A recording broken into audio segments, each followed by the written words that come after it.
instead of me introducing you, I'm going to have you. Actually, you know what? You introduce. Right now, put the microphones up to your mouth. Let's go around the room. I want you to. This is something I learned from Jeff. Worked for Q13, right? So he's like, I want you to say your name and spell it. Apostrophes and everything, gentlemen. Please. So that way he spells it right. Doesn't fuck it up. He's the editor. Yeah, the guy that's not here. Oh. Yes, he's not here. His name is Jeff. Yeah. So, and he, this is all recording, so he's watching me like, hey, what did he say about me? So, Samu, we're gonna start with you. Can you hear me? Yep. You good? Yep. I'm Samu Manoa. SAMU MANOA. Jeremy Misailegalu. MISAILEGALU. Devin Short. DEVIN. SHOUTOUTS. Sorry, I didn't spell Jeremy. You're good, bro. We know how to spell it. It's normal, Jeremy. I'm Marques Fuala'au, MARQUESFUALA''AU. Yeah, Jonah Auva'a, JONAHAUVA''. Not Courtright didn't go. Yeah, because everyone knows that's spell my name. It's long enough. I mean, Jesus. I got 10 letters just in the last name. Yeah, exactly. Oh, man. 12. Is it 12 in yours? Do you have an apostrophe that you're not putting out? We can do a hyphen. It's just straight. Fun. All right, so somebody clap real loud for me, please. Yeah, go for it. Whoever. There we go. Run to the cup. And we're on. Well, I do it to spite, but I'm never shying from a cup.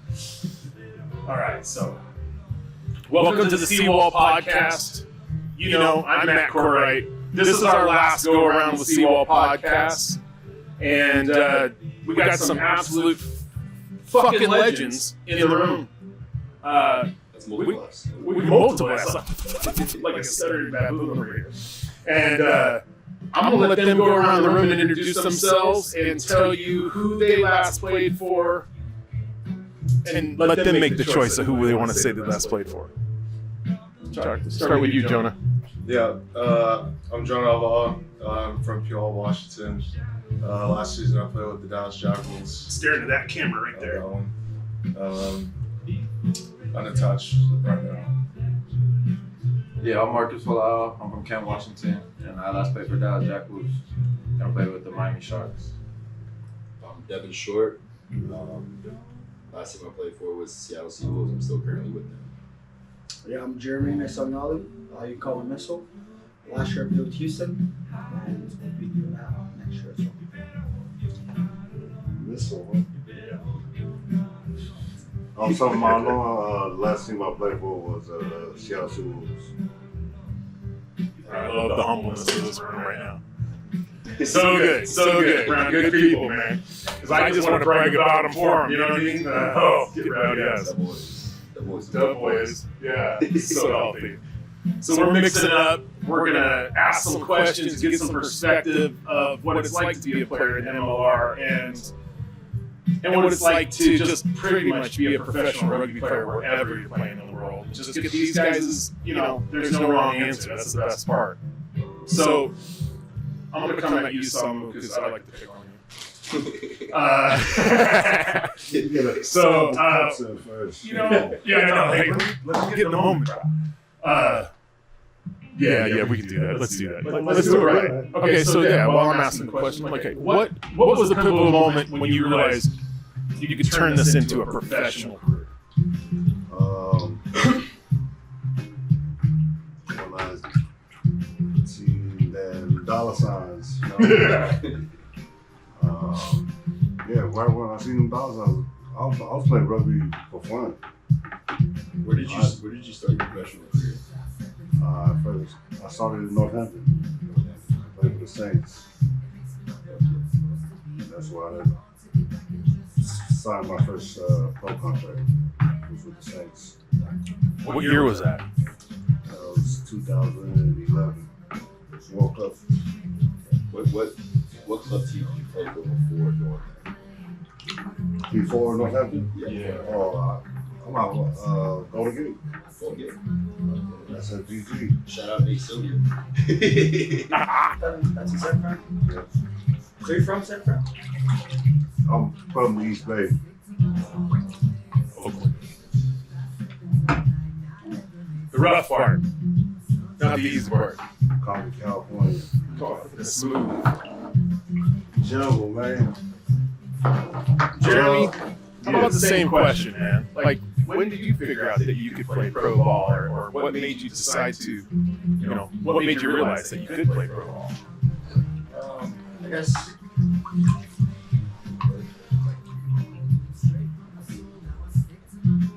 There's no wrong answer, Jeremy. There's no wrong answer, bro. I guess probably started when I watched, I would stay in the summers in Denver. I'd go that route and then just going every season. And when Samu started, that's getting professionals, I guess. Right? Right? Yeah. I mean, just getting treated like a professional when you weren't really a professional.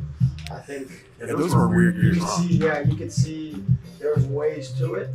That was what, like 2016, 2017? Yeah, it's like I wasn't getting paid much, but it's like I would love it when they would cover out like hotels or give us match fees, and that alone just made you feel, oh yeah, I'm worth some money. So I think That's killer. once that happens, it starts to shift.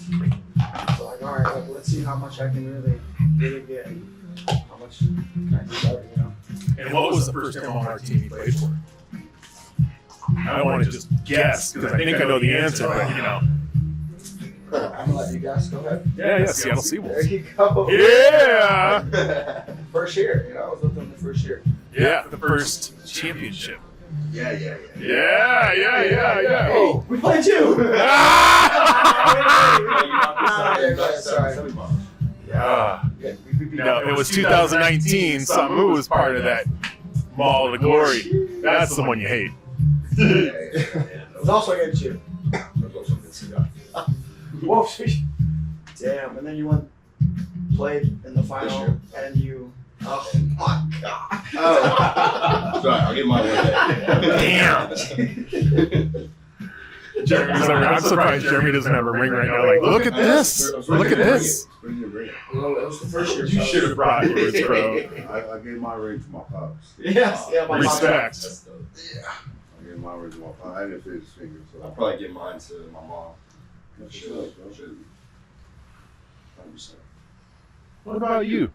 Well, the same question. Yeah, fuck me, right? Yeah, I did I did the college route, so it was a little different. I grew up.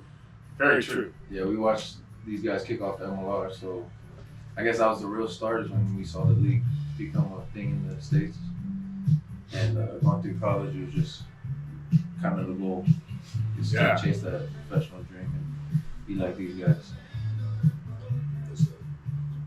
Okay, let's go to Devin. I like to mess with Devin if you can't tell.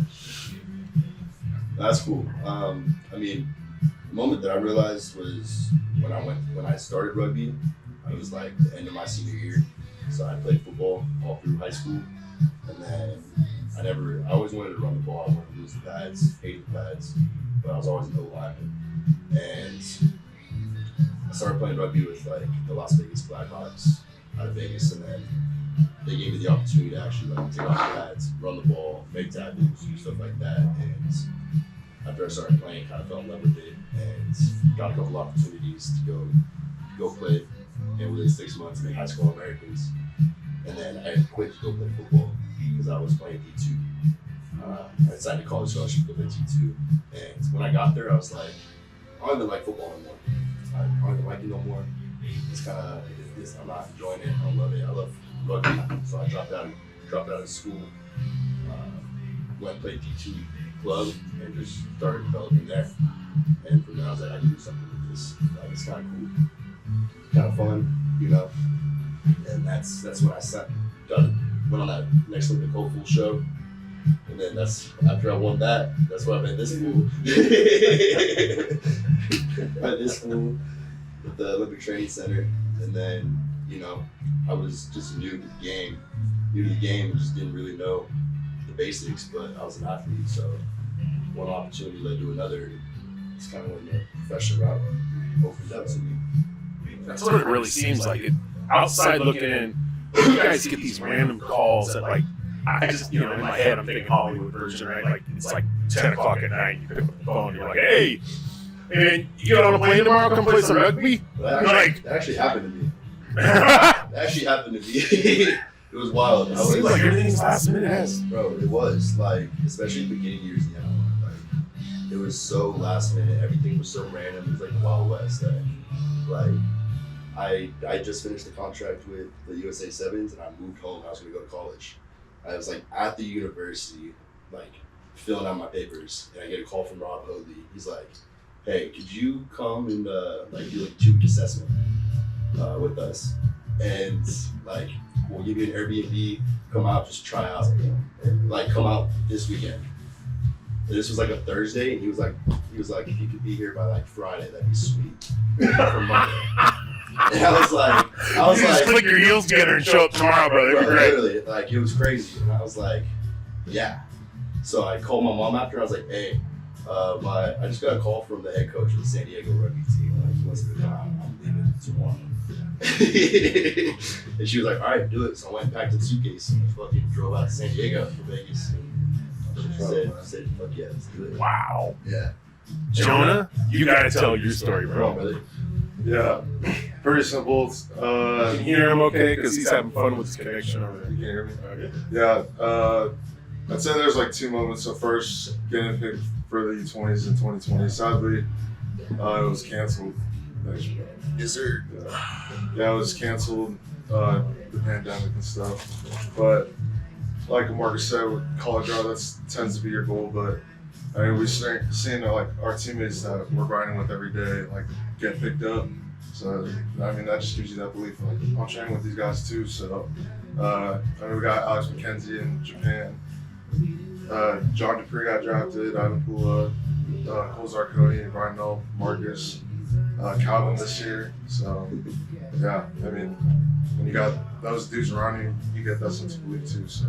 Yeah, I remember when you got the call up, and we went down to Bumpy's and, had some good water. And, I looked at you and I was like, come on, let's do an interview. Like, let's do it right there in the bar. I don't give 2 shits, And it's like, you're like, bro, I'm nervous. Like, real talk. Like, how about after I get home and make the team? I was like, I get that. Like, that's a lot of stress on your shoulders that I can only imagine sometimes where your heads will be. I think it's so cool, like, the fact that, seeing you boys come up through the drafts and everything like that, like, we started this shit. Yeah. And we started in 2018 and like seeing it grow, and then now the draft, and you boys are like the next generation coming up through. Like I think that's one of the coolest things to be able to like see you boys actually balling out. We were fucking balling out at Dallas. And now like, unfortunately they fold over, but like you're still getting picked up by the teams in the league. So that's the growth. That's the evolution, right? You guys the next step. Because coming up through that draft is just gonna get bigger. You know what I mean? So it's like it's a feel good, it's a little feel good. From watching, me, because I'm older than all y'all. Me playing overseas and playing pro overseas. While I was playing, I was like, damn, I wish we had a league like this back in the States. To get paid for it, you know what I mean? And man, just to see how far USA Rugby's come, it's crazy. And then like seeing the drafts, now they got the drafts going on, like that's something that us older generation wish we had, while we was like you guys age, like come through the age group, and then like play rugby in college, and then getting drafted. You know what I'm saying? Yeah. That's hella cool, man. Man, you paved the way for us, bro. You're the OG. Right. You're the OG, bro. Like you Pioneers on this side, bro. You've done it. newcomers on this side. It's so good. You set that up on purpose? You guys sat in the seats. I had nothing to do with it, no son. That's the best part. Y'all did it without me. Hey, bro. So good, man. This is fun. I don't know, man. Just to hear your guys' perspective, I feel like a little kid watching all the big boys play and all this. I was like, oh, no, Yeah. Bro, Yeah. it was funny. Actually, 2019, when I saw you come in the league when Seattle announced you, I was playing for San Diego. And I was like, all right, cool. Y'all are our first game of the season. You know, I started looking you up, and I was like, oh, fuck. Yeah, because that's your I was opposing like- side, right? Yeah, because we played the same position.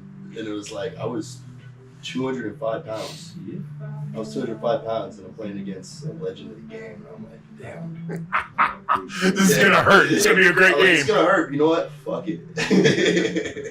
And that was a fucking great game, And what, man? bro. That rain game, like that's one of the top. Like, so one of the next questions is right. So the next question going into it is like, what's your favorite?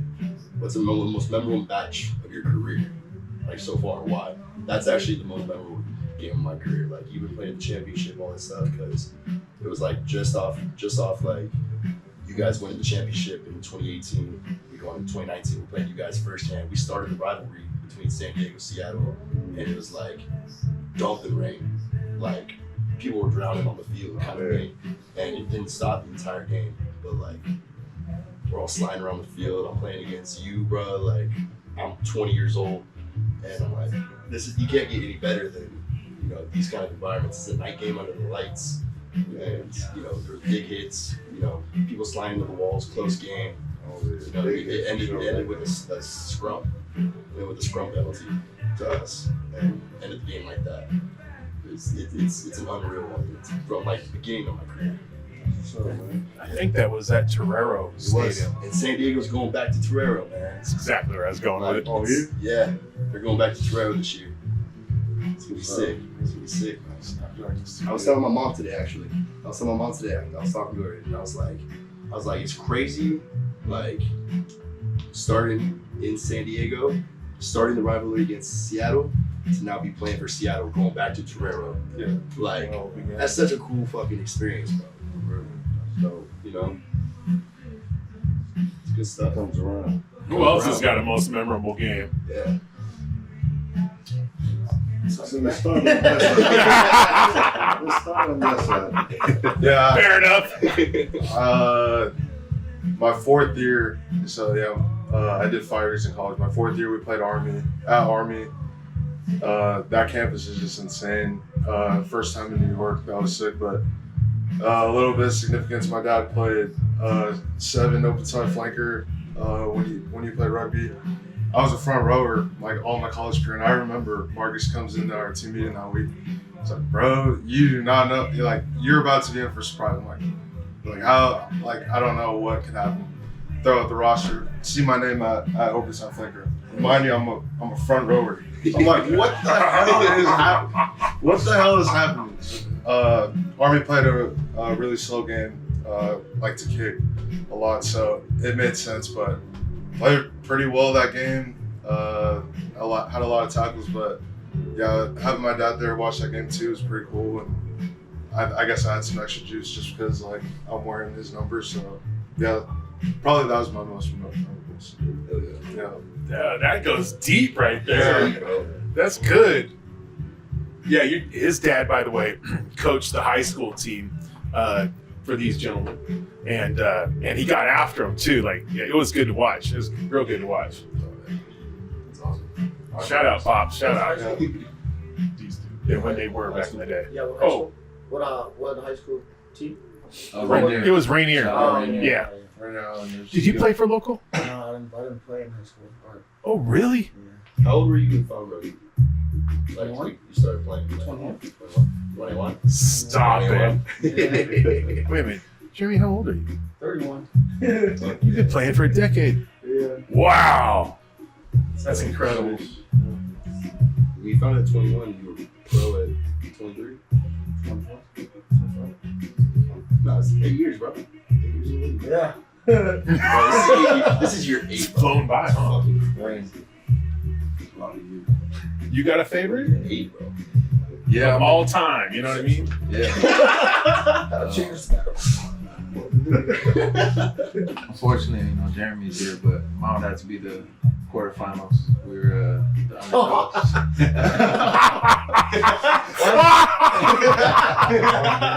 Oh wait, what happened? Oh, what happened? What happened before that game? I'm sorry. What? Nah, but it was a good game. I mean, Oh, no. Talk smack. Come on, bro. Bring it. Okay, I'll talk smack for him. You want to talk smack for him? So, like, their teams played each other, and one of them didn't win, of course, you know, and it was the Houston Sabercats that absolutely smashed the shit out of everybody all season. And then they got cold feet. I don't know, Jeremy, what do you feel happened? I wasn't there. I wasn't in the moment. Like, what do you feel happened? How do you think that happened? Like, all shit talking aside, like, that was got to be a hard L, bro. That hurt. Fuck. Can't really make excuses, man. No, ain't nobody looking for excuses. You guys like 6 and 10? Killing They were 6 and 10? Yeah, you guys were 6 and 10. I remember when they beat the Seawolves, I was there, and these guys were acting like they won the Super Bowl. It was great. You guys were all giddy as. I was actually really excited too, because like, hey, I know a couple guys on the team. Yeah, I was. I know. Was You're that right. the first loss? What? for Seattle. No, because they lost in NOLA. Nola was. Oh, that was the first loss. Jeremy's right. That's always a good game, I though. thought we were 8-0 until we played NOLA in NOLA. He remembers. Nope. He remembers. Are you kidding me? That's one of the best rivalries in the MLR, as far as I'm concerned. I mean, San Diego's cool and all, but I really like Houston. You guys always bring it. You guys are Always bring it. So hard nosed. It's fucking sick. And you got your boy AJ with you now, which I'm so jealous, just saying. Boy, juice. And by the way, AJ, when I went and saw you guys play Chicago, and then, yeah, because you had the tooth problem, remember? And then I drove the next day up to Dallas with other crazy fans like myself and went and watched these boys play. And I was just glowing because they won. I'm like, oh my God, the dude's from high school. Oh my God, they fucking won an MLR game. You know, like, Start stimming out. I was just smile from earlobe to earlobe, man, just for the others, you know. Losing my head over here, man. All right, Jimmy, what's your most memorable game? Yeah, I don't think about it, but I would say this is my college team. It's our first championship for sevens. It's probably what jump-started What college? New Mexico Highlands University. So It came on. yeah, we called the Vatos. And, That's so good. and we're down like 21-10 with like a minute 30 seconds left, and we scored 2 tries Yeah. back to back. It was crazy. We scored with no time left to win it, and I think from there was when like I'd go to Denver Sevens. So I mean, that match alone was probably Rugby Town. yeah. From it,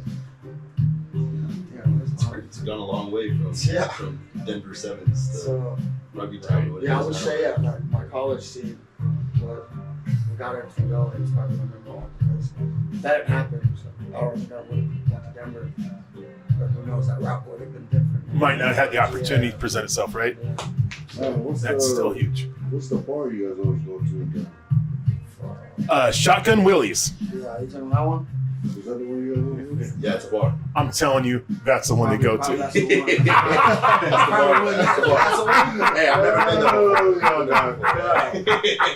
there. Oh, dude. Well, the mayor owns it. Why wouldn't you go there? The mayor owns the team. The mayor owns blah, blah, blah, you know? We're just contributing to local economics, you know. We should go next season. We should go because it is always a good time. Always a good time. I tend to get in trouble. You can ask my wife. You know what's He's sad? not, went he's to- not allowed there anymore, actually. No, yeah, like I went there and like sincerely, my wife and I had to have the conversation of like, where is the money to get me out of the pit? Like, Okay. because like I ran my mouth a little bit, talked a little smack. The other team turned around real quick. It was the XOs, right? And they turned Raptors the next Monday, so this is on like a Friday. And I said, well, hey, at least they didn't get beat like the XOs. And they all turned around. I was like, let me guess, you guys are the XOs. And they're like, yeah, we are. And I was like, you guys need to step it up. Like I was like, Jen's looking at me like, oh, what are you gonna do? There's like 8 humans that are a lot bigger than you. What are you gonna do? I was like, I'm gonna keep talking shit. And it was great. It was great, man. Oh, it was. I could go on and on about that, but it's about you guys tonight, not me. All right, Samu. Favorite game or career moment? It probably had to be winning the premiership against Saracens.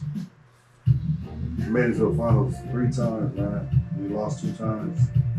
Everybody knows that one. We lost when we played Leicester. And our captain, Dylan Harvey, got red carded. Oh, That was early. well, that's crippling. Yeah. That was just before half, man. So So a whole half of the captain. they just killed the whole final, you know what I Yeah. mean? But we came back the following year and won it against Saracens. In 12? What year? 14. 14. My bad. Right, 14. So we took it that year. Then we made it to the semis. My last year, 2015. But I have to say, man, we did a double overtime back then. We played 100 minutes. 100 minutes. 100 minutes. Okay, It's a long game, but And then ignorance Waller- over here. I didn't even know they had overtime. And then Waller. Thomas Waller. He scored a good try. We'll get What a was chance to watch At it. 100 minutes. what was that feeling like when you saw him finally score? Man, when we got that one, because we've been there too many times and never won, you know what I mean? Yeah, like finally winning it. And finally winning, it was just, man, it was crazy. Yeah. Especially in Twickenham. How was that? It How was the fan? So legendary. Bro, what's it like playing in front of like fans like that? Like that many people? Oh, man. When you play in front of crowds like that, you get used to it, you know what I mean? You get used to it, but when I first started, I was like, dang, this is the real shit right here, you know what I mean? So how do you prepare mentally for a game like that? Like knowing that it's a stadium full of like 80,000 fans and they're all just like there to watch you do your fucking thing. Like how do you That's prepare? what it is. I'm there to do a job, you know what I mean? And play the game I love. Like, I love to smack the shit out of people, you know what I mean? You know, it's one thing, you know, growing up playing rugby and my uncle would always say, him and Pops would always say, like, the first motherfucker that run at you, you make sure you smack the shit out of him again, smack the shit out of him, because the second time he come around and you're in front, he's not gonna want to run it. So I ran with that. Every time I step on that deal, I'm just trying to smack the shit out. Run towards my way. I'm gonna give you what I got. You know? Surely. I want to let you know you're right in my channel. You know what I mean? You don't want to do it again. So The dark arts. That's not the dark arts, that's just being a hard one. It's being real. being a hard motherfucker. you know, I'm not a dirty player. You know what I No, mean? surely. No. You don't gotta be dirty when you're just a hard motherfucker. I'm just simple. I just play the best that I can every game. You know what I mean? Man, I'm having too much fun. I'm loving these stories. It's the best time ever. Let's see. So Jeremy, how do you prepare mentally for a high pressure game? Sheesh. It is one of the questions. No, it's a great question. Bring it up. Oh, yeah. Let's break it up. Yeah. Oh, chop it up, man. That's fine. Yeah, you guys can keep on rambling. Keep asking away, man. For a high pressure game. I mean, I just manifest and visualize all the good things and bad things that are going through the game. Hell yeah. So, yeah, I love the crowd, so I always try to like go You get said it. what? You said what? I mean, don't get me wrong, I get a lot of anxiety before games. Like typically I'll throw up a lot. A lot. So, all right, no, fair enough. Like now, I want to know, like, what do you tend to eat or not eat in the morning to make it so you're ready for that? Because you know it's coming. Yeah. Don't say McDonald's either, because I'll believe No, you. definitely not even McDonald's. I do. I know you do. That's why I winked at your ass. I'm gonna cut you off, No, you're good. but when I was playing for the Saints, I would always stop by the McDonald's on the way to the stadium. The stadium was by my house. And then I remember I walked in the locker room and I was eating on my Big Macs and my fish fillets and fries. And then the boy boys will walk in. You know You said it all plural. The boys will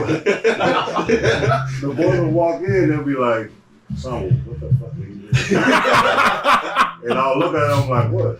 I'm eating. They're like, "Bro, if Jim Mallender comes in here and see you eating," I'm like, "Bro, everybody eat what the fuck they want to eat.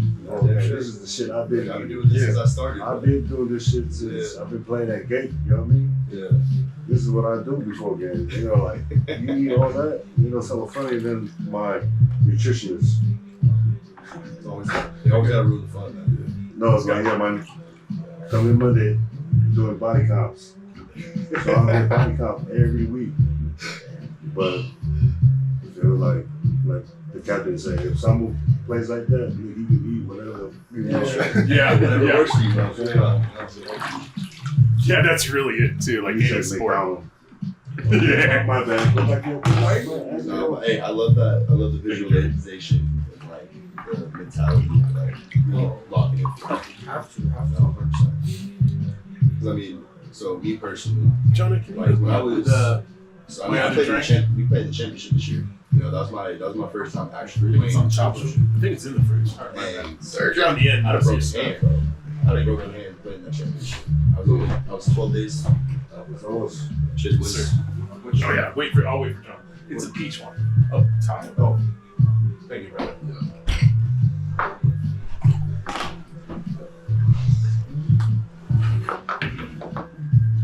Yeah. Yeah, I mean, I played the championship this year with a broken hand, and it was like, I don't know, I was.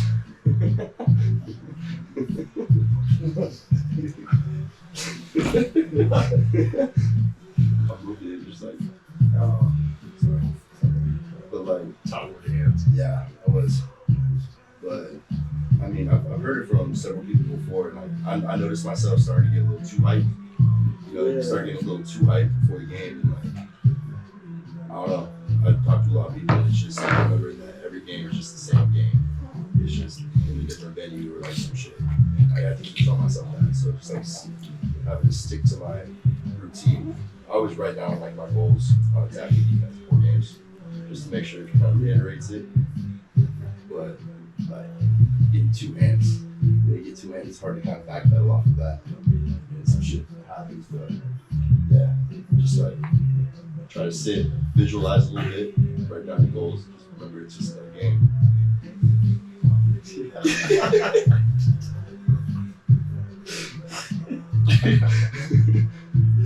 All right, Marques. What do you do before games? They got the giggles like a couple of kids, man. Wow.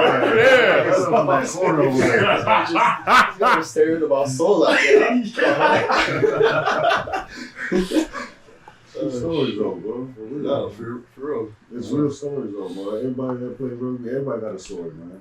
Sure. You know what I mean? Where they started, you know what I mean, to now. Yeah. So everybody got a story. And it's cool to listen to because nobody would know. No, surely. Nobody would know. Everyone's story is beautiful in its own way. That's the cool thing about shit like this. It's like we're all from different places. I ain't from here.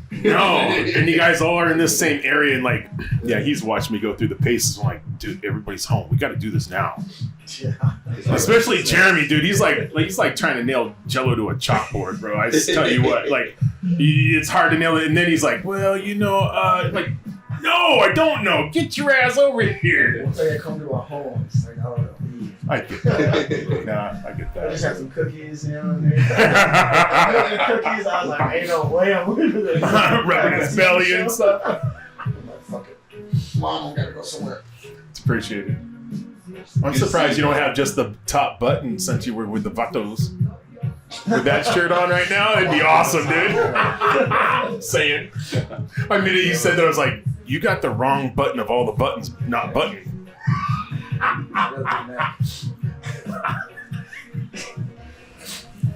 Yeah, so Marcus, your turn, bro. Marcus, brother. How do you mentally prepare for high stress games? I mean, pretty much the same. I visualize the night before. I like to write my goals down too. I like hopping on the PS5. I try not to think about the game until I'm stepped in the building. What's your go-to game? Right now, I've been playing the Avatar game. Avatar? With my girl, we usually taking turns, but I don't have like one game all day. But other than that, I used to have that thing where I get too hyped too. I used to make it. It kind of comes from football. You know, everyone's pooping the holler. The last couple of years, I kind of learned that when I'm calmer before the game, I tend to play better. Like I'm not going out of my way to hit somebody and going out of the system. So I like to be a little more chilled out on before the game, and then right on kickoff or a couple minutes before kickoff, kind of ramp up. It's almost like that first hit, like knocks something where you're like, all right, we're in, bro. Like that first tackle or the first carry or something. Yeah. Like switches something. Where you're just like, all right, we're here. All the butterflies fly away. You're fucking now you're just laying shoulders. Yeah. Just get stuck in most of the time. Sure. Not too early. My turn. I guess. Yeah. I would like to treat every game like it's the same. Yeah, like Marcus said, I don't like to think too much about it either, especially on game day. Like, I think a lot of people close to me know they don't text me at all. Like, I don't want to talk to anyone, especially like on the phone. Like, I'd rather, if I'm gonna put any focus into anything, it's like my preparation, visualization of the game. But especially before the game, luckily I have Marcus there. He's usually in the prayer right before the game. That's the biggest thing. He always got God with you. He'll never lose. So yeah, that's the main thing. Praying before the game is the biggest one for me. Same here. Yeah. I like to, like, before, like, we come in from warm-ups, everything, we're putting on your jersey. A little red jersey. It's a privilege. So sometimes it's easy to have that rain, especially in these houses. I noticed I started getting rain. So I was listening to rain. It's kind of get away from you for a bit. No, sure. No, it's getting away from you. Like, damn. Like, this is, makes you just a little bit. It's like, take it for what it is. Appreciate it.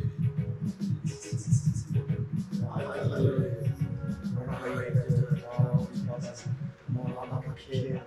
Give me for the game. Just take it on the game. It's hard because you play through the last game. You go out there to buy play every game. You're going out to sort of gladiators. You go out, fuck up, bro. Everybody's online. We'll be people in the game. You know what I mean? We're gladiators at the end of the day. It's hard not to get in position. You know, it's fucked up. What's wrong on that subject? How about an experience that you had that made you adapt quickly during a game, like something went sideways? Fucking broke my hand. That's the game. Broke up the semi-final in San Diego. Broke my hand. I'll kick off. I was making a tackle. Big old money came in with head and shoulder. This guy. And just hit my hand. Shattered in 4 pieces. And my finger dropped. My knuckle shrunk. And I was like, fuck. He literally shakes his hand like that. I just happened to see it the other day, and it's like, ooh, that looked like it hurt. And like all of a sudden, he's like, don't use that hand. And then like, I was like, all right, commitment game, semi-final. It's San Diego team in Seattle. I'm not coming out right now. So like, I just kicked it up. I was like, no, fuck you. Like, you gotta do what you gotta do, you know. And they're playing another 15 minutes of it. And then he's like, no, I'm not knocking my out right now. So we fuck up the shit shot like it. And I'm gonna do my job. I'm like, shoot. Look at all our boys.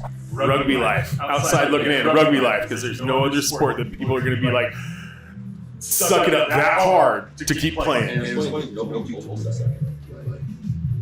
You actually wanted to, huh?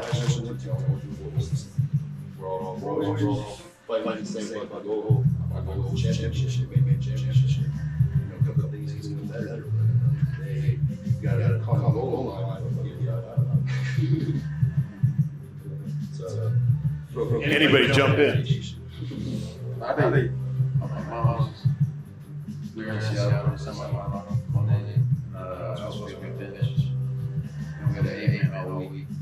he had a funny, but he was expected to play the whole time.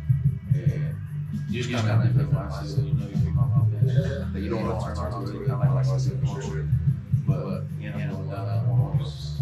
And so it was a big game, my mind game, and that's when, like we're walking by, coach tells me I gotta jump in and start, or just like that.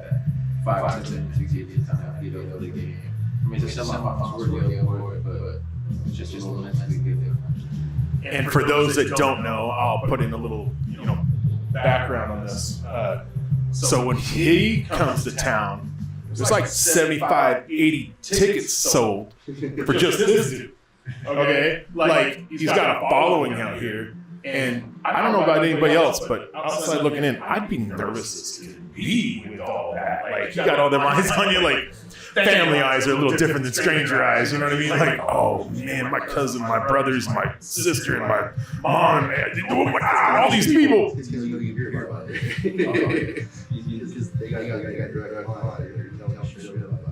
When he balled out all game, I mean, nothing to do with the result, not on his behalf. He had a great game.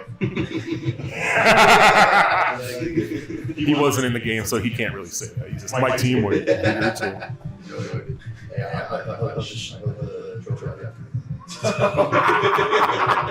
What a dick! Oh, love the shit talking.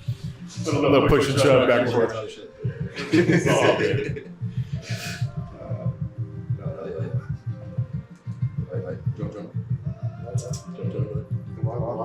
No, you're not. No. I'm thinking. You're thinking on it? Okay.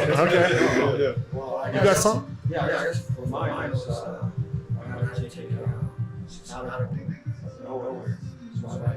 Just big things not happening. You just talk about how they take you in, get to school right and all of a sudden get taken away.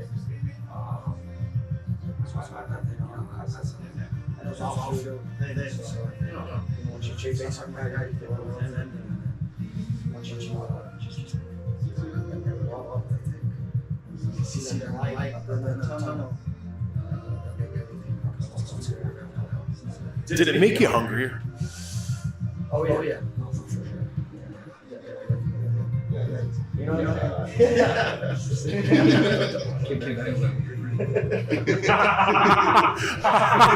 And you're one to talk because I've seen your scar too. You guys both got matching eyes there with the scars there. Too much winking when it's healing.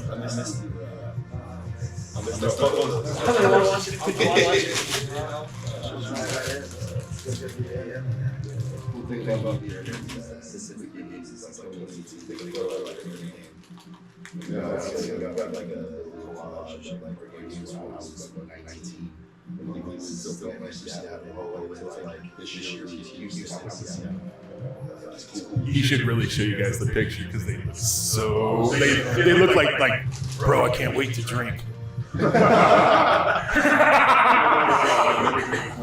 Yeah, right. That's exactly what I'm saying. They had their halos on, their batteries were hooked up. It was great. Their horns held them up weird. Yep, the corners. Like young blood and the old blood. Let's go. I remember, but heading into my junior year, I already played 2 years at off, so we're kind of in the middle of preseason, almost done with it. And our coach comes up to me and asks if I play hook hitter. So that was like I had to adapt that year, learning a different scrum technique and all that. I was lucky that I had some growing experience, so I just had to find that out. But yeah, that's experience. I've had to kind of learn her that year and know I'm not going to be playing. So yeah, I had to adapt that year on that after a position change.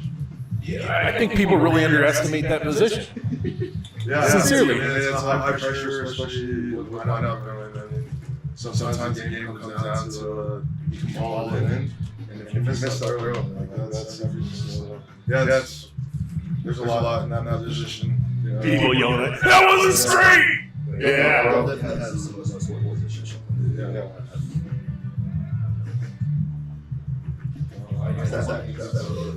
Samu's like over here trying to be, incognito over here, like, oh, maybe they'll forget about me.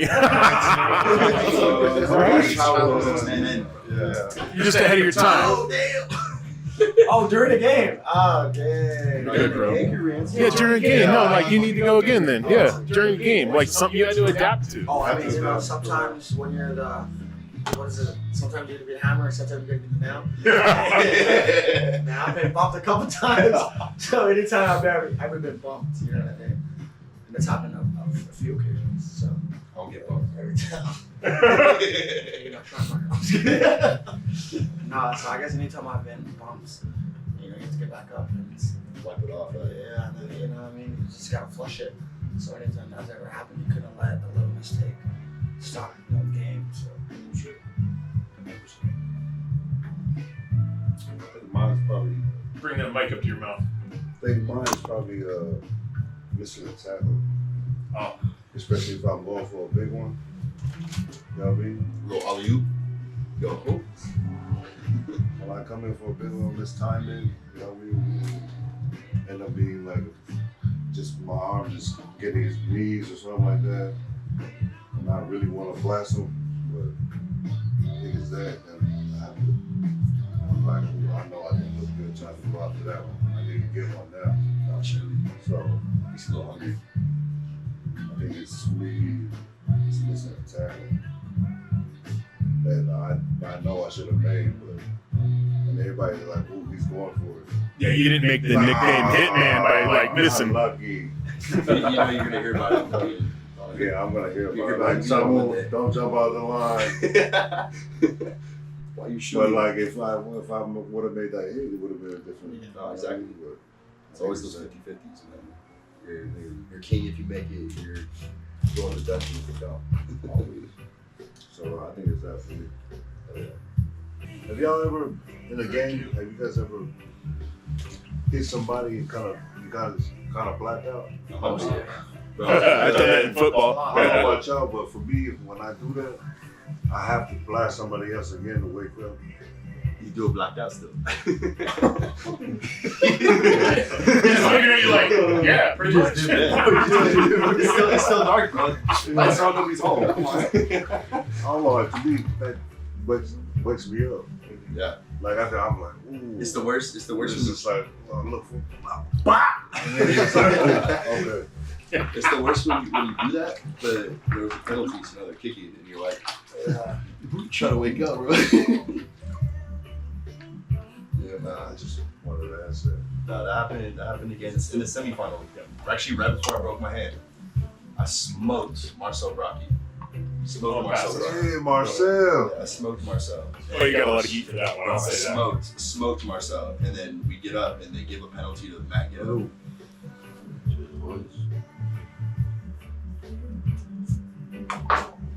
Give a penalty to Matt Giddo, he's kicking, and I'm standing there like, can't fucking see.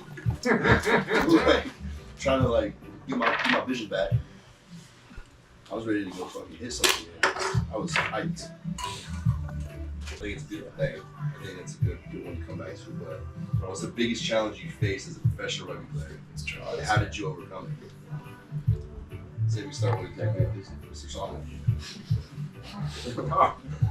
Mr. Samu over the corner. Right. Do it. I think for me is It's not like your guys'. moving to a different country with my family. And then How many kids you got? I got 8. Damn. I got 4 boys, 4 girls. You plan on having more? I want 10, but wifey shouldn't have died of Tamana. So, Oh. you know, By the way, man, I go over to his house and his family, his kids are so goddamn nice. They're like, hey, Unc. And they all just start giving me hugs and everything. I'm like, man, I feel like a celebrity every time I walk up in this place, man. Like, thank you guys. Hey. twins. So Yeah. I said I got twin girls. So you had all 8 when you moved, right? No. No, So I had 3 when I first moved over to England. And then I have 1 I out there. I had my son in England. And then when I went to France, I had my other son, Imani. And then when we moved back, we ended up having the twins, the girls, and then we had Tim out here. So, but I think for me, it's moving somewhere that you're not familiar with. You know what I mean? It's a different culture. And you just moving you and your whole family, and you just gotta have faith. You know, before, when I signed my first contract, my wife, she loves her parents. She's always got to be around her parents. And I know that was a tough thing for her to move. And I always told her she. And I flew in Tuesday. I just did a Europe tour with USA. I flew in Tuesday. Got back on Tuesday. My agent called me Wednesday. Talking about Northampton wants to fly you out Thursday, tomorrow. They want you to we were just talking about this. spend the weekend there to catch the game. It was them versus Gloucester. And I was like, man, I just came back from being with USA for over a month and a half. I was like, all right, let's do it. So I flew out there, did that whole thing, came back, and I told my wife, I was like, I'm gonna sign. She was like, so what you saying? We finna move to England? I was like, yeah, we finna move to England. You know what I mean? I was like, we finna move to England. And she was like, I don't want to. You know, she was cool. And she's like, man, about mom and dad. I was like, man, let's just go check this out. And if things don't work out, we can always come back. So I think it's, for me, it's moving my family with me, you know, chasing my dreams. And I love my wife for that. She was a big support. Even when I played club rugby, it was the same thing. Nothing changed when I made pros. When money was coming, ain't nothing changed. She was the same. She didn't like all that fancy stuff. Besides, ain't none of that. I bought them stuff, but she was like, man, go return it. Give me the receipt. Yeah. I'd rather go spend this on the kids or on us or doing something. Like, man, It's awesome. so I think that's for me. That's awesome, man. And that's something that a lot of people, I feel like, don't think about it. Like, especially, like, in the rugby world, is like families that are moving around with you, kids that are within the actual environment, and like doing all that too. Like, I'm a single 26-year-old man, and you know, I struggle with it by myself. I had a dog, and I struggle with it, let alone like having a wife and kids and all that stuff, you know. So, like, good on y'all for making it work because it's hard, bro. It's hard, man. Yeah. But when we moved to France, I tell you, my kids hated it in France, bro. Yeah. We put them in a private school, and they spoke nothing but French. My kids didn't know the speak of French. They hated it. Like, we don't want to. We want to move back. We hate it here. Yeah. Even though the lifestyle was, they had the pool, everything. They didn't care. They were like, I hate France. We loved it more in England. How'd you do with the language? I was cool. Did you learn any French? A little bit, enough to get by. Yeah. But everywhere I go, I was like, parlez-vous anglais? I could just get straight to it, like, parlez-vous anglais? And they'd be like, a little bit. And then I just speak it. Yeah. But we had French classes every Tuesdays for an hour. With the team? Whoever didn't speak French. Oh, that's pretty cool. We'd be like, unless I didn't speak French, we would be in there. It's mandatory. I'll go there a little bit, some classes, some no. Hang I'm out. like, man, it'd be hella funny. Never been good at school, so. We was getting, I'm picturing Samu in that class right now, Yeah. thinking of that right there, like, like this though. It's just My French class, my French teacher, she was freaking Russian. really? For real. She was Russian. Those Eastern And she Europeans had- are hard she had a asses Russian too. accent, Speaking French. speaking French. So when we said that, when we learned that day, we was like, oh man, me and Ma will be out there in the restaurant. We'll be like, And then the same accent how the teacher taught us. The waitress would be like, what do you say? Like, this teacher hella bullshit. I was lied to. That's awesome. This is just bringing back memories now. I'm like, That's awesome, bro. You know, it's funny. Because you're You know what's funny? I'm not trying to name drop, but you know what's funny? And French, speaking French was Chris Ashley. Devin. I don't know if you guys know who Chris What Ashley made is. it? What made it funny? Because he's English. Oh yeah. He's a Wigan man. He's a league boy. What's that mean? He played league. He's a league boy. Where he's from in England, their accents sound like shit. And then when he's trying to speak Trying to French, speak French with not a a dog on my with a boy, shitty pretty, accent. but I love your ass though, but his ass in class, him and Jonah Placid. I don't know if you guys know Jonah, but oh, and JB Peterson. Yeah.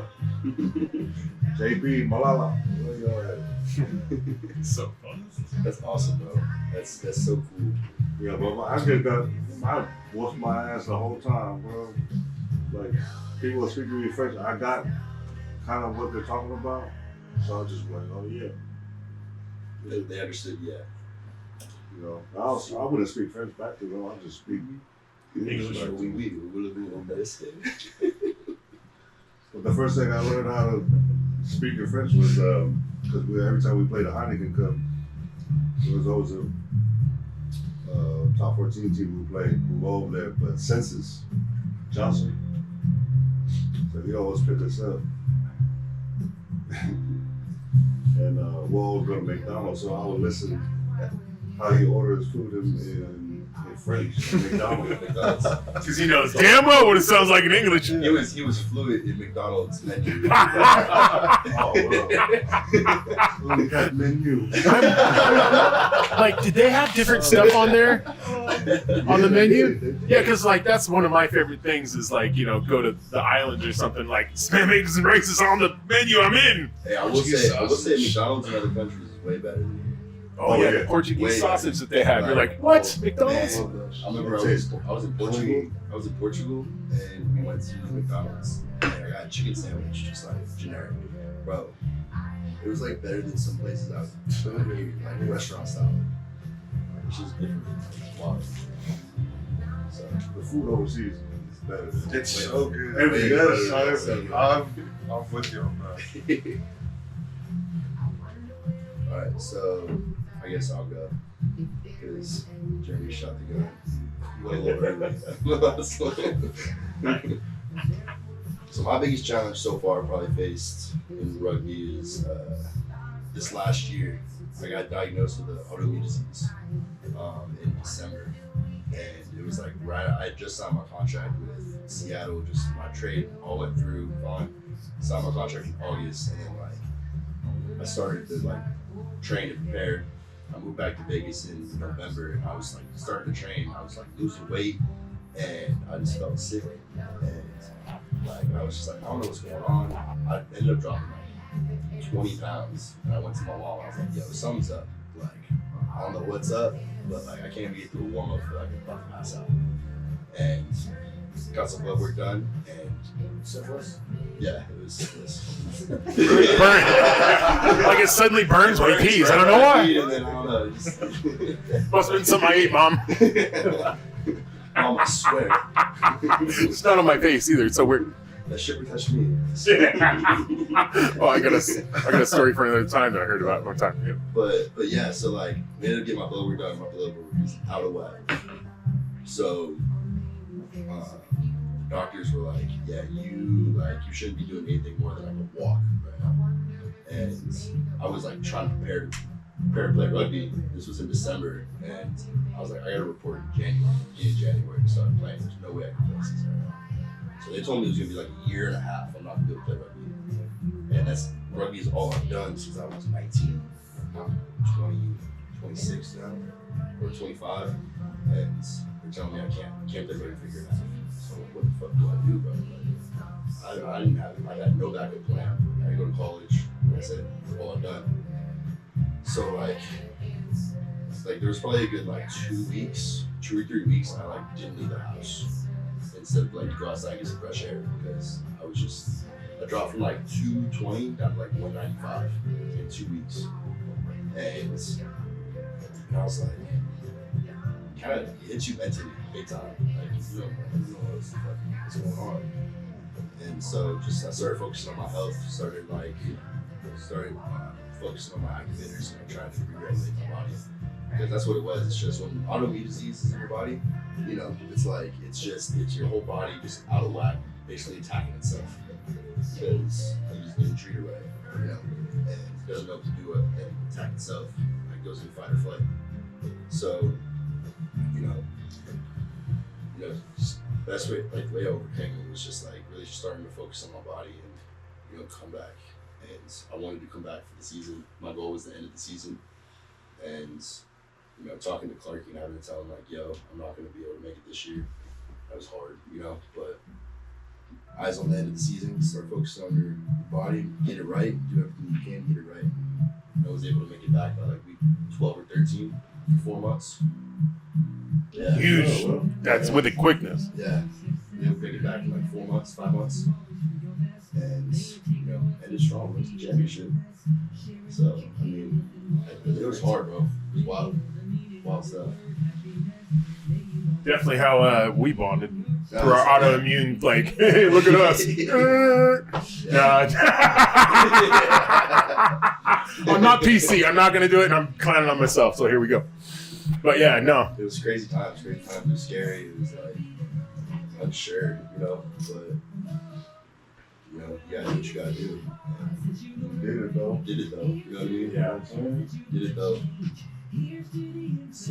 Yeah, didn't just lay on your back and say, okay, that's the answer. Yeah. I didn't listen to my doctors because they said like do radiation.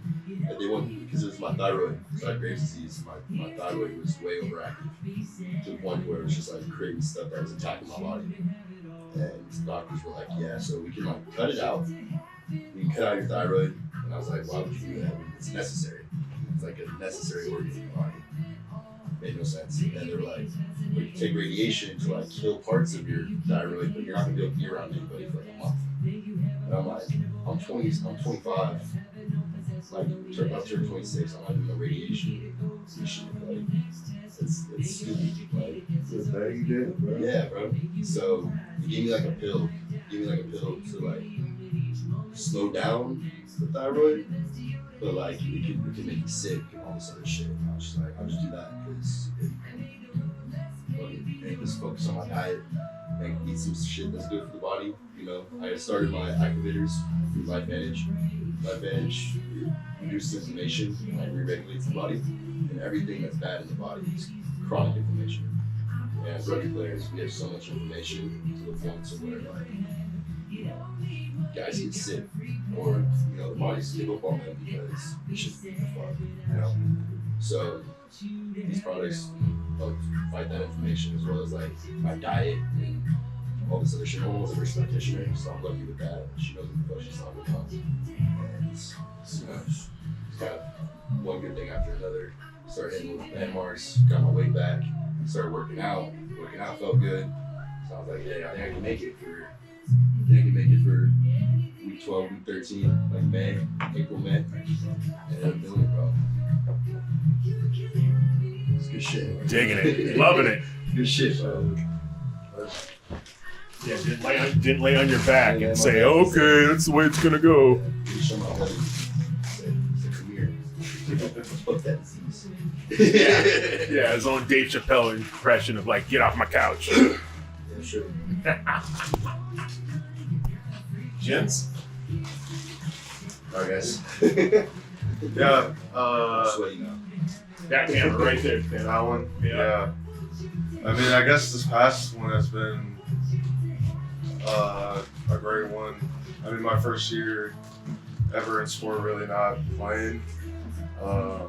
You know, most of us are used to that, being the guy Not even getting that, but I mean, knowing you're going to play and all that. So that was like an adjustment this past year. It's not something like I was arrogant thinking it wasn't going to happen. I mean, I came in prepared knowing like that would be a potential outcome, but yeah, I didn't play a lot, but the biggest one, yeah, I tore my Achilles like towards the end of the season at training on contact, so that was tough. First major injury in my life, dealing with that, but I think it was probably honestly the best thing that's ever happened to me. I'm like deeper into my faith. I believe in every corny saying. My mom's always told me in my life, to me and my brother, like, we believe it. Everything happens for a reason. I'm a firm believer in that. So, you know, that was kind of one of the first things that hit me when I got injured. One cool thing that I've learned from some people is it's like not everything happens for a reason, but everything happens for us, not to us. Yeah. You know, just at the end of the day, like everything's a lesson. And if you could take the lesson from what's happening to you at the moment, it's happening for you. Yeah. It's not happening to you. Like, Exactly. Like, you play the woe is me, like I'm a victim card. You're gonna stay in that mentality, right? But if everything happens for you, and you can learn the lesson to come out of it better on the other side, I think that's a good thing. You know what I mean? Yeah. But yeah, it's been good. It's been a humbling experience.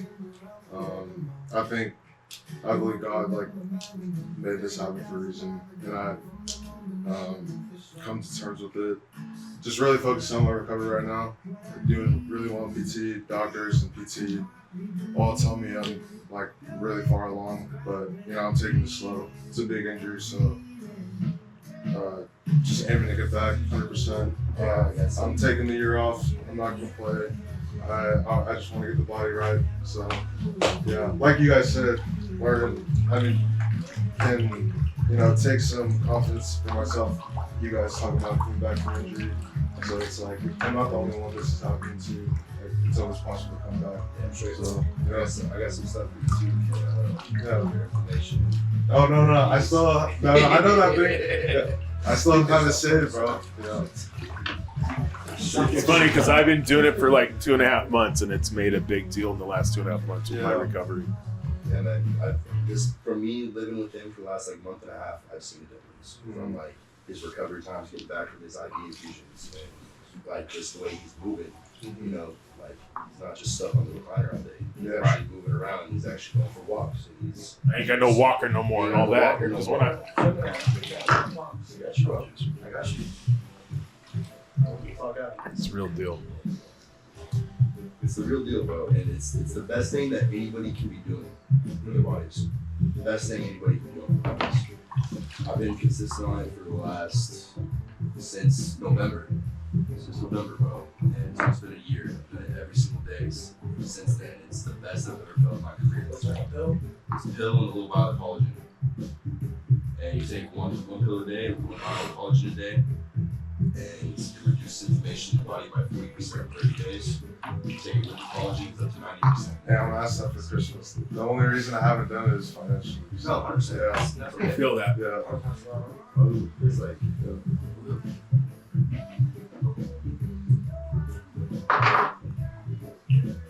for what I take every month, it's 190, 198 a month. 198 a month, but it's like, it's all about the best. Yeah, there's a reason I haven't gotten it. You know, it's, When you popped your Achilles, Yeah, in June. Yeah, it just like we're basically. It was like a line-out launch, but he's Yeah. playing like scout. Yeah, I was on defense, ran back, launched, and then saw ball was out quick, launched out, pop. Like, yeah, launched out. was it a turn and go? Yeah, pretty much. Yeah, just quick. Yeah, non-contact It's later. that Dallas turf field. Yeah, I was gonna say. Yeah. That's the only thing about this league. It's all time. Oh, It's turf. turf. That's the Yeah. worst thing you can play on. Well, Ricky did his Achilles in Dallas. And Dallas too. Yeah. And that was like about 2 weeks later. Yeah. I was over here smacking on the chips. That's why I didn't want to Yeah, nobody wants to hear my smack attack. Yeah, man, turf is the worst thing you can play rugby on. It's unsafe. My knees, It but is. I hate to. For real. I can notice a big difference when I'm training on grass. Oh, yeah. In everything, like everything. Your hips, your knees, ankles, feet, everything. Jeremy's enjoying it in Houston. Yeah. You still doing treatment for that? Yeah, I'm almost towards running. I'm doing like ladders and then like single leg hops, landing on the This single happened leg. this season? Yeah, end of June. So like honestly one of the worst time frames, but yeah, it's crazy. Yeah. Yeah, matter of fact, he was just coming out of PT when I called him today. Yeah. Like, what are you doing? Good man. You need to come over to Uncle's house. What's up? We got something going down. Let's go.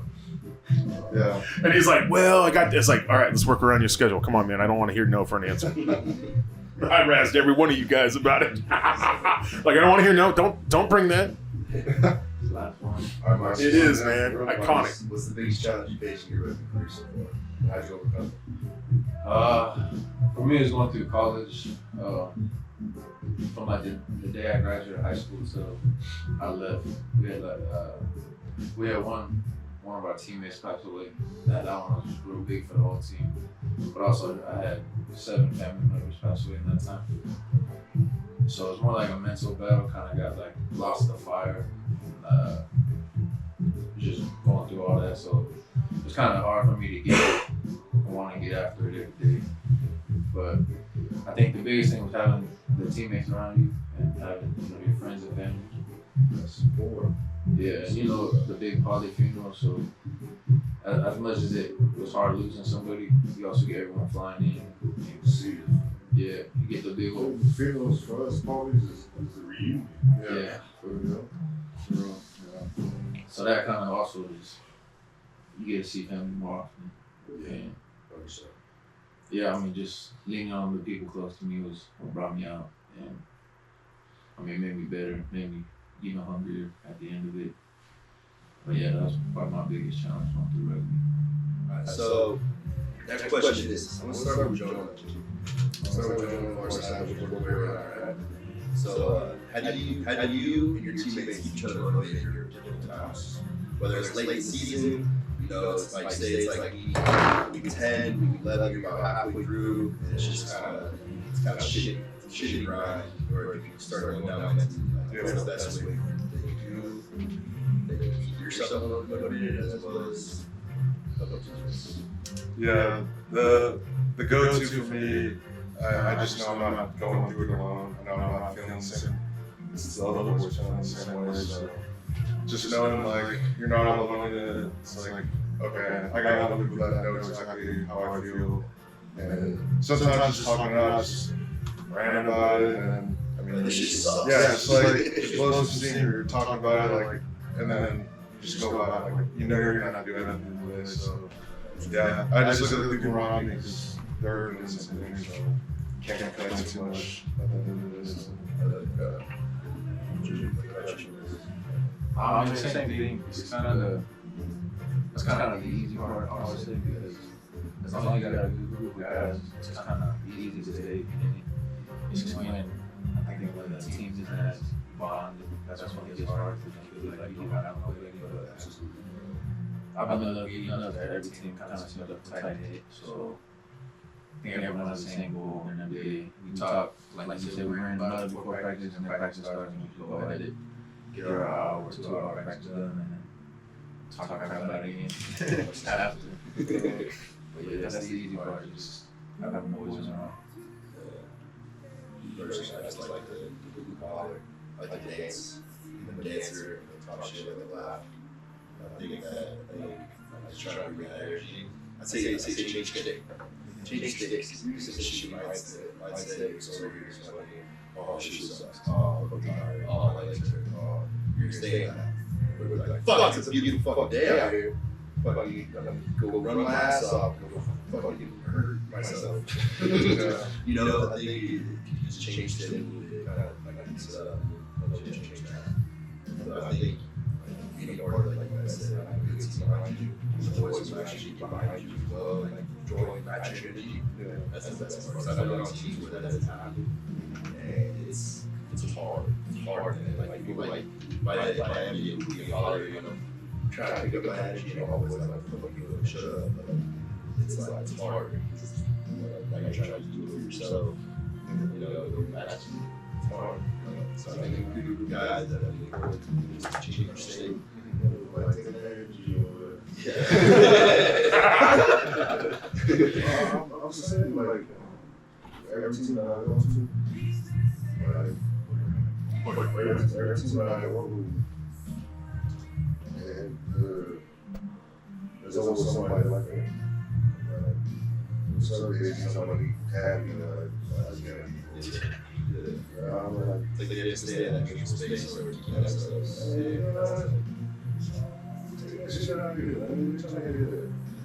I see what he's talking about. You gotta look at what we're doing.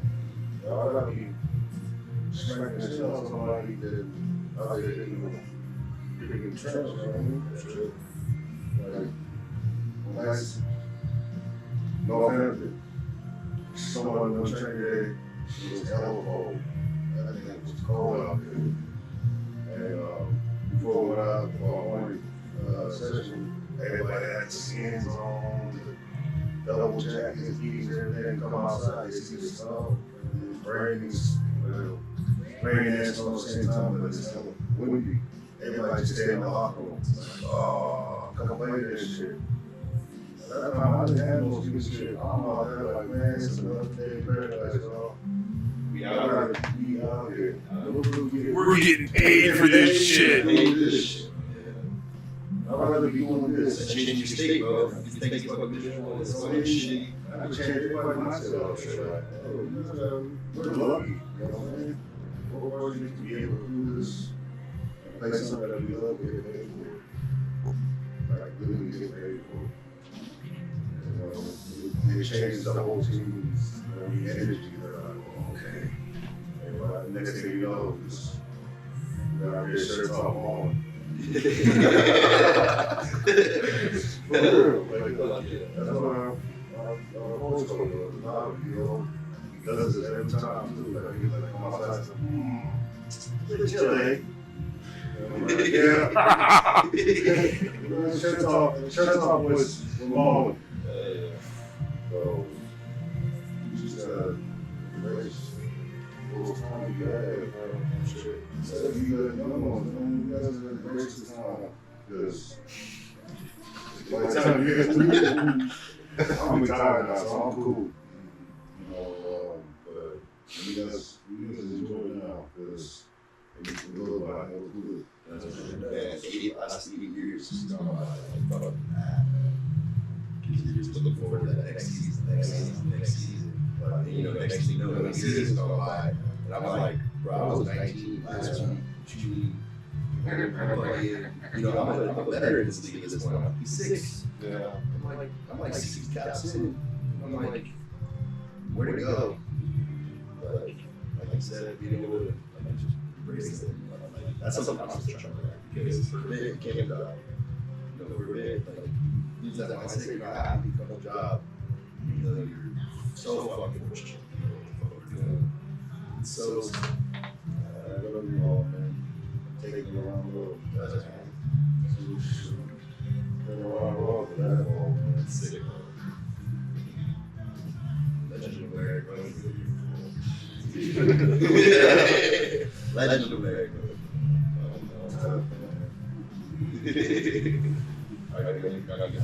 Nah, I mean, just kind of, you kind of said it, it's pretty bad what you guys were saying. I think our energy is mindset is contagious, so if you really align, sure, that you're going to start feeling that energy, it's like, alright, yeah, that's not that bad. But if you're also just moving around, shit, it's going to put up someone else's energy. And watch that, fuck, that shit sucks. So I guess, you know what I mean? You know, on the line, yeah. Beautiful line. You know, so I guess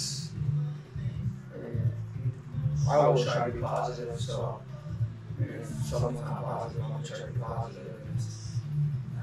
It's gonna happen. I mean, one person might turn, and you know, if someone they're cool with, you know what, you're gonna follow.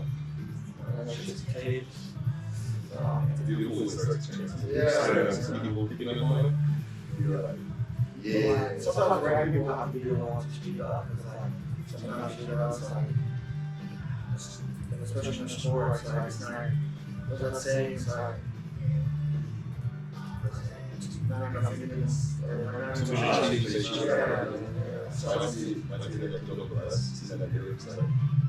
Guys, Coach is right. Coach is right. So good. All right. So I think we're on to the last question now.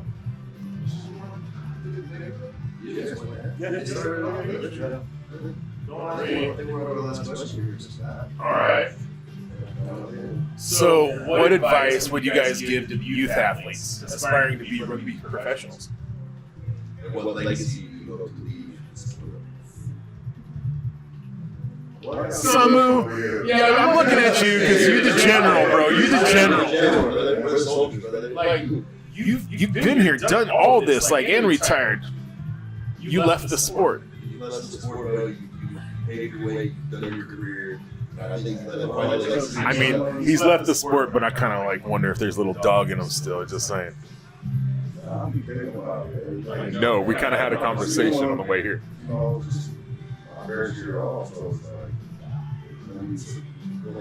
I think you were 16 and 7 for 8.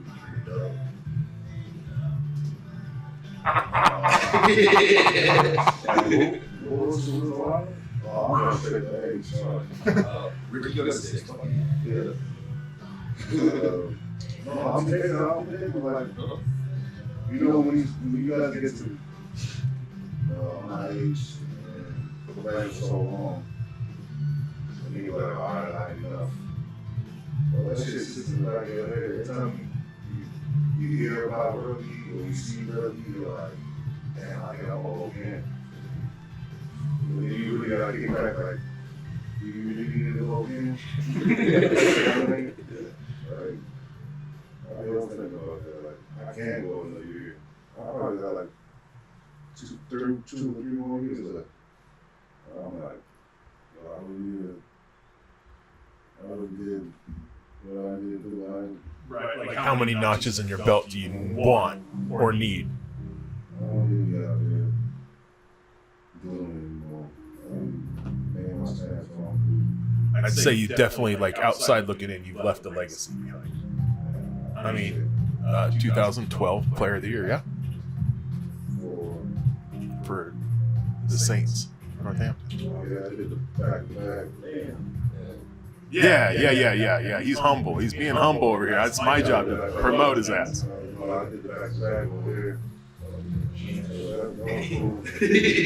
Huge, dude, American. What the fuck? And it's American. Fucking hoorah.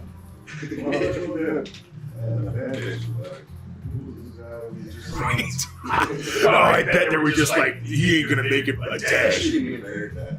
Yeah, that was the first thing. American. Yeah. You know, I've heard about America having rugby. You know, so that was a big shock for them. That's what opened up the gates for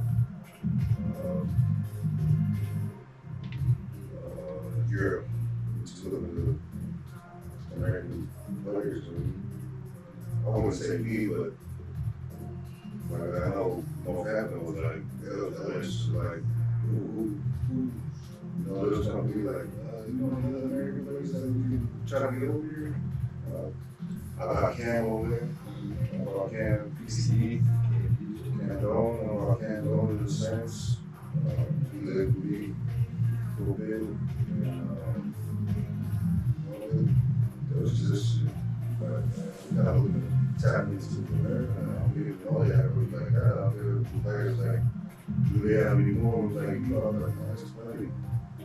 We just gotta go. Yeah, there's an absolute plethora in this country. I mean, everybody underestimates America because they, you know, if they haven't been over here, they don't realize how stinking big it is. It's like, man, every time I go to Houston, bro, like, I forget how big that state is by itself. It's just massive. I mean, and I seem to always go up to Dallas after I go and see you play.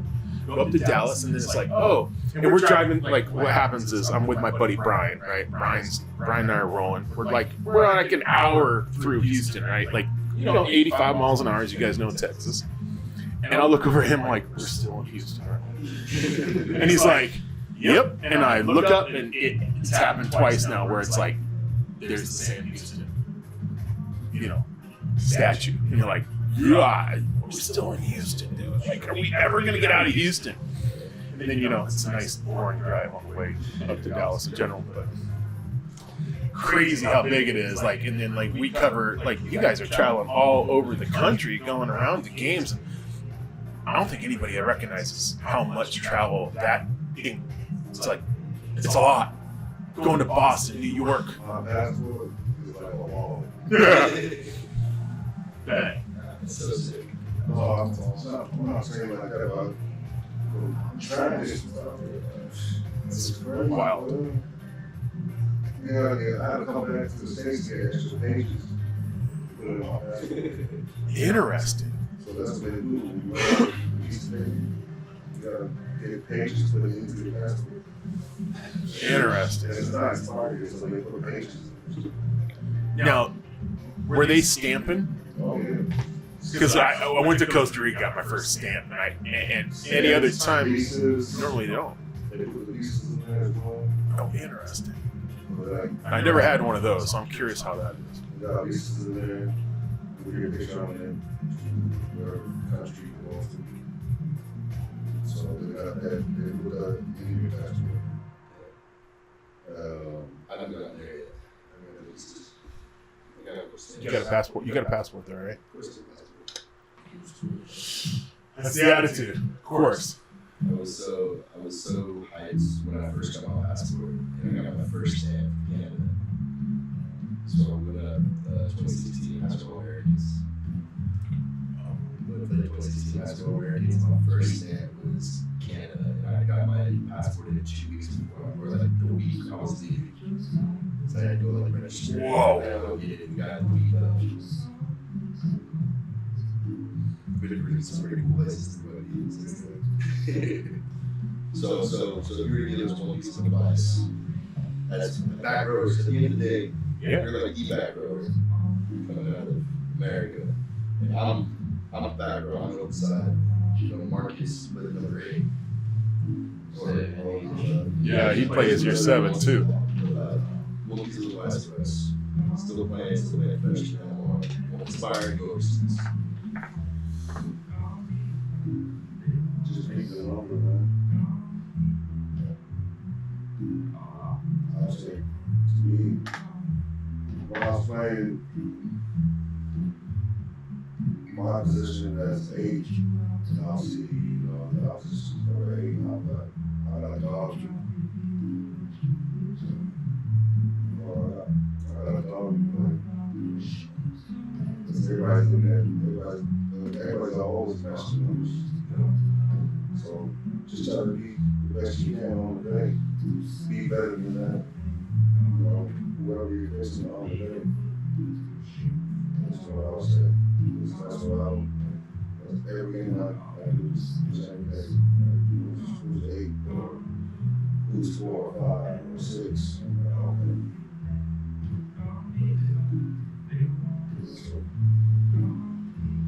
Good advice. That's good advice. Just play your game too. Play to the best you can. Not just that game, but every single game. Every time you step on the field, be the best. Be better than the last one. Last game. And do your work too. That whatever you do off the field will show on the field. And then you see yourself improve. You know when you got a game, you got to ball this game. Like last week, I ball, but this week, I ball. Yeah. That's such a good That's the feeling too. You get in the locker room, you're like, dog, you know what I'm saying? You see all the boys are like, whoa, that hit, oh man, that run. So, you know when you lose, when the boys around. Not the norm, but like, again, it's like, depends on me, right? So, just play your game and just do anything that's not the norm. Stick to your routine and just all out, man. Appreciate that. All right. I think Jeremy needs to go next because it's like I'm thinking like we're going from senior to junior, and then I expect these guys to be talking like as if they're giving advice to college and high school. Sincerely, it's like just working around. It is literally just all the way around. You know, in the fanboy. I mean, you know, we gave a comment, He's tired. He's on East Coast time for everybody who don't know. No, I mean, I guess, especially in MLR, it's like, I feel like anytime I've been around the club scene or just younger guys, they're always talking about money. You know, I should be getting paid this. It's like, wow, just earning keeps, you know what I mean? So everybody's thinking they're going to get a big payday, but at the end of the day, like, really look at it, it's like, I don't probably ain't coming anytime soon. So just play the sport, like, with love, you know, and the money will come. But I've seen like people just like needed to get a road job, but it's like that's not what we play. You know what I mean? And you play rugby because when I play Rugby, so I guess my advice is just keep doing that. We don't make it like NFL or NBA, it's MLR. I didn't know much, but I'm good with the money, you know. I do it to make my parents proud. So I think if we do it, you know, people do it for that. Money, you know. Just me, so like, I'm good, and like, yeah, we're professionals because we love the game, you know. So that's I want to piggyback on that because, you know, it's never been about money. We're coming to everybody, especially right now, expecting money. You know, we're pioneers. Like me and Jeremy, these tier one pioneers, bro. Like, we've laid groundwork. You know, it's been a blessing. You know, and you know, I've done a lot of really cool shit in my life so far, just in rugby, and I didn't get shit for it, but I have memories. You know, I have memories of my experience, cool times, stories that we can talk about. You know, from this film, school stuff. You know what I mean? And it's taking you around the world. It's taking you around the world. You know, like Samu was saying, was like that ball is taking you places that you would have never experienced. Like I would have done this by football. You know, and you know every American kid's dream is to go play professional football. But at the end of the day, 1% go play NFL. Right? In America only. In America only. And yes, you make some money, and that'll give you access to other things. But like, you travel to South Africa, Chile, England, fucking Ireland, fucking, you know, New Zealand, fucking Australia, all these cool places that you've never seen in your entire life. You know, just because you love the sport, you know, that's a blessing. And, you know, that's something that, you know, you're going somewhere to play a sport, play in front of people, like, you can't really. Like you said, money comes and goes. Ain't shit. I think money is a tool to make memories. You know, and it'll come and go. It's good. It's good. It's fake. It's all fake. The memories are fake. I think that shit would be bad. You know, you're not gonna take money from that. So you don't really expect money. You're in for the wrong reasons. Come because you love the sport. You want to go to sport. You want to go America. You want to see the shit right. You know what I mean? You want to see it. So after you guys, one of my kids fucking play, everyone wants to be fucking play. You know what I mean? Like, you just gotta be it for passion. So, bro, it's gotta start somewhere. There's always people who started, right? And if people like fucking, like, this, and fucking, let's go. Like, I'll fuck myself up for future generations. You know, What kind of legacy do you want to leave? Like, Like, see, I want to leave, bro. I want to be a household name. I want people to be like, Devin Short, that he was a fucking man. You know, like, he was the guy. He felt like he came out and he was one of the guys that started this shit. And it's like, I just want to be on history. People know my name. That's fucking dope. You know, you won't die. That's the case. You know what I mean? Motherfucker running down the field, bleach blonde mohawk. What you about to say? Fucking run down the field, bleach blonde mohawk with a broken hand. It's fucking murdering people. That's what I want to be known for, bro. Like, for being a better person off. You know what I mean? At the end of the day, like, be who you on the field. I think too, you carry yourself off the field. It's gonna fucking feel it, right? You know what I mean? You're gonna think it's a beautiful thing, right? That's what I say.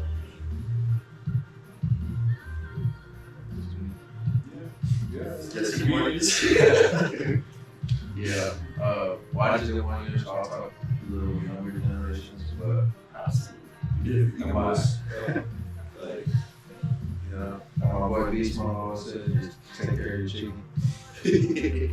No, I think, like if you're in high school, we're trying to play football, I think playing as many sports as you can. And this is things that I didn't do that I wish I did, but things like wrestling, teach you how to tackle, playing basketball, teach you skills that you can use, lines to run, type stuff like that. Obviously, football has the contact, so try to play as much as you can, and also play as much rugby as you can as well. Another thing I didn't do is take care of the grades, because you never know what opportunity comes. College isn't for everyone, but the way rugby is going is there's more scholarships available. Yeah, thank you for starting that, sir. Because I know the story behind that, which if you guys watch the interview with Marques and I, we talk about it. Yeah. Setting the tone right here, this man right here. He had a football scholarship and the rugby team won them. They had to match it. So now they had to come out of pocket like a normal sport. Hell yeah. It's pioneer, bro. It's pioneer. You guys pioneers in yourself. He's already helping everybody make more money. Yeah, I'm sure. No, but yeah, just take care of your grades because, you know, not everyone makes it. So I've been back with the plan. It doesn't have to be in school or whatever, but just take care of yourself, take care of your family. And you know, we only go to rugby on Saturday, so handle Monday through Friday. And just handle your stuff at home. I think legacy-wise, kind of like Devin said, I want to be known as like a good teammate, good friend, good husband, good father, all those things that when they come. And yeah, you don't die with your money, so you die with what you left on the earth. So if you can be known as someone they can let go to off the field, that'll be the legacy I want.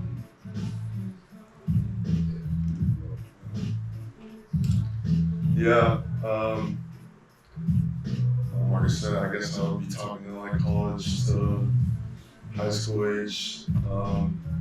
I think like we also everyone aspires to be a professional athlete. That's typically almost every like male's first dream.